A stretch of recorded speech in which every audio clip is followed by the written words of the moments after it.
पता नहीं कैसे दिन आ गए हैं, हमारे घर में सिलेंडर भी खत्म हो गया है, जंगल से लकड़ियां लेने के लिए आना पड़ा। वही तो, ऊपर से माँ जी हमेशा तांडव करती रहती हैं। 4 साल हो गए पर अभी तक हमने माँ जी को दादी पोते वाली खुशी नहीं दी। और मुझे समझ नहीं आ रहा हम तीनों बहनों के साथ ऐसा क्यों हो रहा है। कितने मंदिर मस्जिद के चक्कर लगा लिए पर भगवान हमारी बिल्कुल नहीं सुन रहे। लगता है हम तीनों बहनों की गोद हमेशा के लिए सूनी रह जाएगी और हम ये सब बिल्कुल बर्दाश्त नहीं कर पाएंगे क्योंकि हम अपने पतियों से बहुत प्यार करते हैं। हाँ राधिका, समझ में नहीं आ रहा आप क्या करें। तभी एक तांत्रिक बाबा उनकी बात सुनकर कहते हैं, अगड़म भगड़म भंगड़म भम भम भम भम। मैंने तुम लोगों की सारी बात सुन ली है। तुम्हें और परेशान होने की कोई जरूरत नहीं है। ये लो महादेव के चरणों के बेर, तुम इसे खा लो। देखना कुछ दिनों में तुम तीनों गर्भवती हो जाओगी।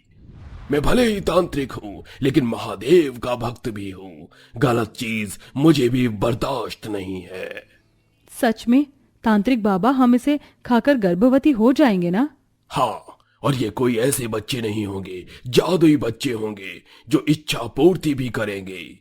अब ये लो। शुक्रिया बाबा, आपका बहुत बहुत शुक्रिया।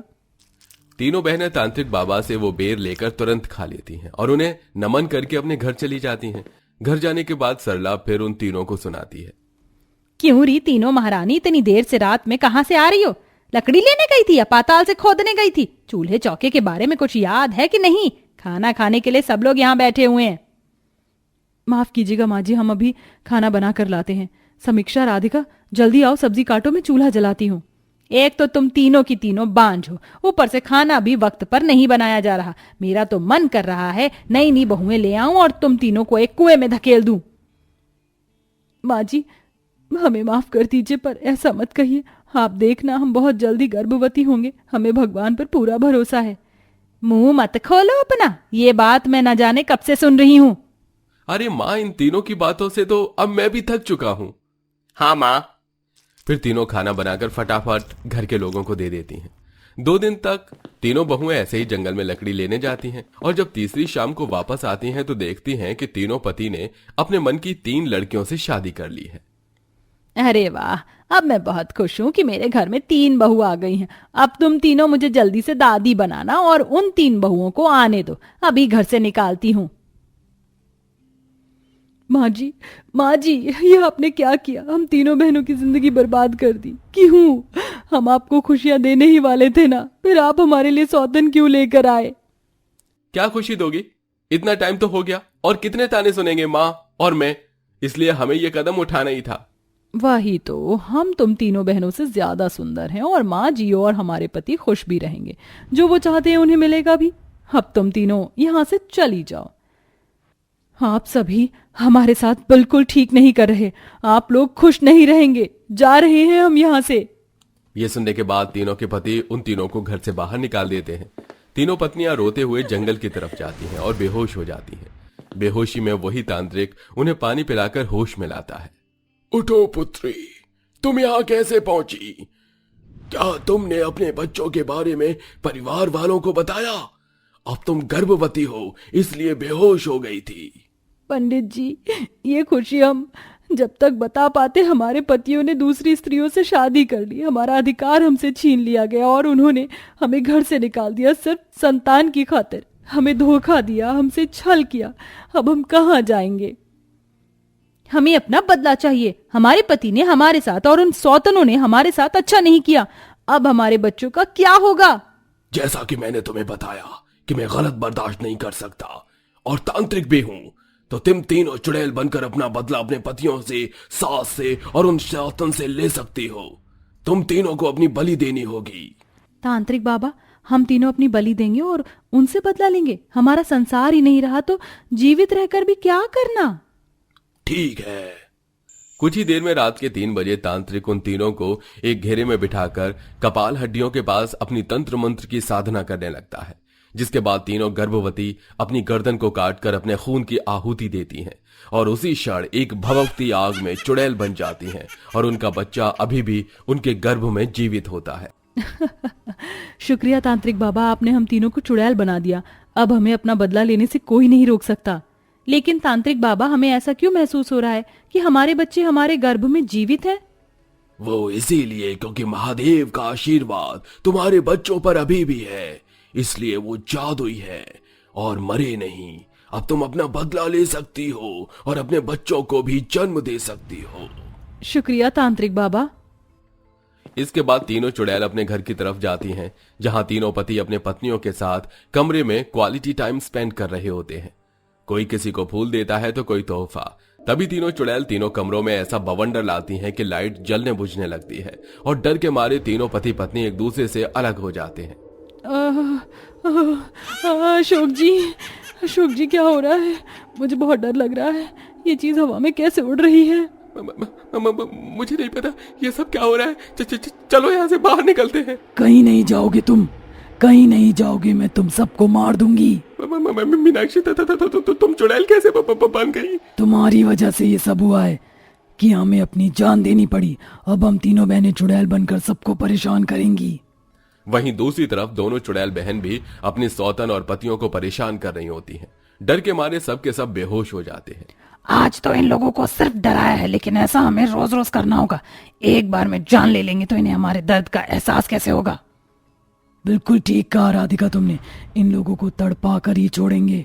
ऐसे ही तीनों गर्भवती चुड़ैलें रोज रोज अपने ससुराल वालों को डराती हैं। कभी आईने पर मौत की बातें होती हैं तो कभी सरला के सामने तीनों चुड़ैल बहुएं आती हैं। छोड़ दो मुझे, छोड़ दो मुझे, माफ कर दो, मुझसे बहुत बड़ी गलती हो गई। आपकी गलतियां माफी लायक नहीं है, आपको तो सबक सिखाना ही होगा। इतने में तीनों गर्भवती चुड़ैल अपनी सास को हवा में पटक पटक कर अधमरा कर देती हैं। आज के लिए इतनी क्लास बहुत, हम कल फिर आएंगे माँ जी। तीनों जंगल में जाती हैं तो उन्हें भूख लगने लगती है। कब से हम इतनी उधम पट्टी कर रहे हैं, हमारे बच्चे भूखे होंगे और हमें भी भूख लग रही है, लेकिन खाने को कुछ भी नहीं है। तभी समीक्षा के गर्भ से जादू आता है, जिससे सामने ढेर सारा स्वादिष्ट खाना आता है। अरे वाह, हमारे तो कहते ही खाना सामने आ गया। हमारे जादुई बच्चे हमारा कितना ख्याल रख रहे हैं। हाँ बहनों, चलो हम जल्दी से खाना खा लेते हैं। तभी तीनों गर्भवती चुड़ैलें खाना खा लेती हैं। महीने गुजर जाते हैं। तीनों चुड़ैल अपने परिवार वालों को डराना बिल्कुल नहीं छोड़ती हैं। वो सारे लोग डर के साए में रहते हैं। लेकिन अब तीनों सौतन गर्भवती हो जाती हैं और अनजाने में तीनों गर्भवती चुड़ैल अपनी सौतनों को परेशान करती हैं। चलो इन तीनों को यहाँ से गिरा देते हैं, बीच में रस्सी डाल दिए ना। हाँ। तीनों सौतनें इतना तेज गिरती हैं कि पेट पकड़कर रोने लगती हैं।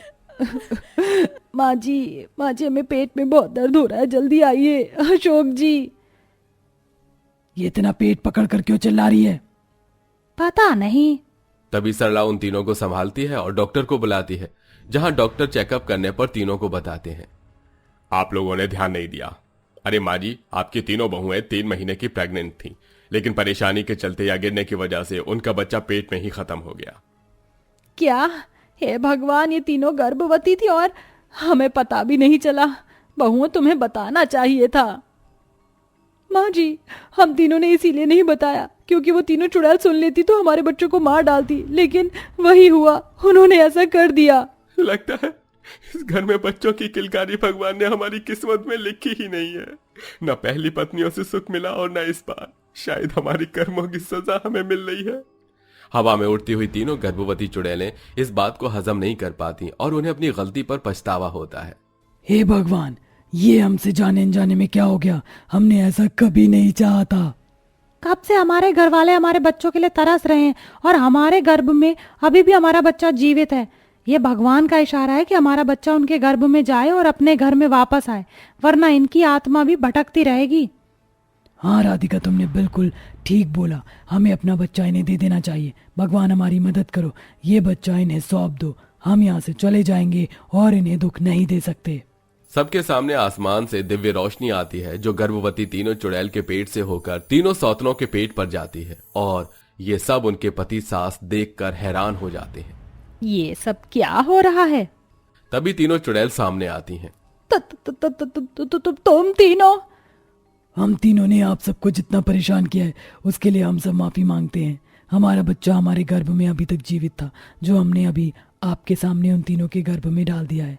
अब आपकी तीनों बहुओं की कोख फिर से सूनी नहीं होगी। आपका खून ही आपके घर का वारिस होगा। दरअसल माँ जी, उस दिन हम आपको अपने गर्भवती होने की खबर देने वाले थे, लेकिन जब तक आपने शादी करवा दी और हम बता नहीं पाए और अपनी जान दे दी। मुझसे भी बहुत बड़ी गलती हो गई, तुम तीनों मुझे माफ करना। अब हम तीनों यहाँ से हमेशा के लिए जा रहे हैं, आप सब सुखी परिवार रहना, हमने अपनी गलती सुधार ली है। हम भी हमारी पत्नियों से माफी मांग रहे हैं। हमें तुम सबको धोखा नहीं देना चाहिए था, जिस वजह से तुमने ये कदम उठाया और हमें परेशान किया। अगर हम ऐसा नहीं करते तो ये भी नहीं होता। ये सुन तीनों चुड़ैल अपने पति और सबको माफ करके वहां से हमेशा के लिए चली जाती हैं। इसके बाद सास अपनी दूसरी तीनों बहू का बहुत अच्छे से ख्याल रखती हैं और 6 महीने बाद उसके घर में पोते पोती की किलकारी गूंजने लगती है।